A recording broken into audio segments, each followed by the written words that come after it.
All right, the thing about a carpenter's house is that it's a work in progress. One of the things I want to do with this room is to have a really good access door. If you remember, the door was over in the hallway back there. Right. And so I put it in this room here. I'd actually found this door at a recycle shop. It's called Restore, the Restore in Springfield. I bought it for $50. It was covered with paint. It was old. And I just thought it had a lot of character. I needed a really wide door for my house, and so I just wanted to work on this door. It took me weeks and weeks to get all the paint off and to cut these openings out where they had raised panels here, and to actually rebuild this door. Total cost of this door is about $700 right now. Really? Yes, it's with the glass is probably the most expensive part of it. This piece of insulated tempered glass cost me about $400, $450 I think. And it's because it has it has an artistic sort of design to it, has some privacy to it. If you open it up, it's really wide, it's a major part of the door. It's tempered on both sides. The next expensive part was this piece of colored glass. Actually it was inspired by my mom. She does a lot of stained glass. And I knew that you could get these particular pieces of glass in about 24-inch increments. When I went back with the door, it had a lot of roughness and age to it, and you see these spots and this discoloration. I'm not sure if the camera's set up, but you can see it's sort of darker down here.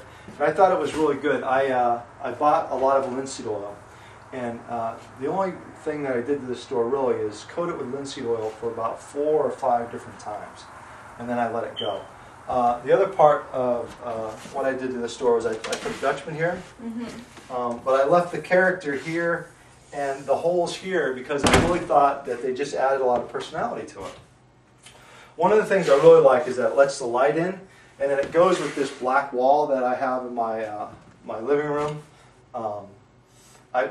This is not a finished room as of yet. Right. I've still got to trim it. I've still got to do a lot of things to this room. But building this door is probably one of the most satisfying things I've done for my house. Very nice. One of the things I wanted to do with this door is to make a mural here, and I learned it was virtually impossible because of the rules. There needed to be a piece of safety glass here. One of the things you don't want to have happen is for somebody to accidentally put their hand through this door or to get cut severely because it's not tempered glass. So I had to scrap those plans. I learned that I couldn't even take a piece of safety glass and put it inside of this piece of tempered glass I have made. It's actually insulated on both sides. It was just too hard to do. It was only 24 inches thick here. But this colored glass was a good alternative for me. It still gave me an opportunity to express myself. Once this is finished, I'll have trim here, and it'll go good with my black wall, and I think it's cool. So after the door was cut up and I got it to the place where it was oiled and ready for rebuilding, I had to go to a glass shop. So one of the things I did is I spent a lot of time finding this one piece of glass. If you look at the lines here, they sort of continue upward. This is the same piece of glass. I was very specific with the person at the glass shop of how I wanted it cut, the specific measurements where I wanted it cut. But you only can buy this sort of glass in 24-foot lengths, 24-inch lengths, excuse me. If I had a 24-foot piece of glass, I think that would be awesome.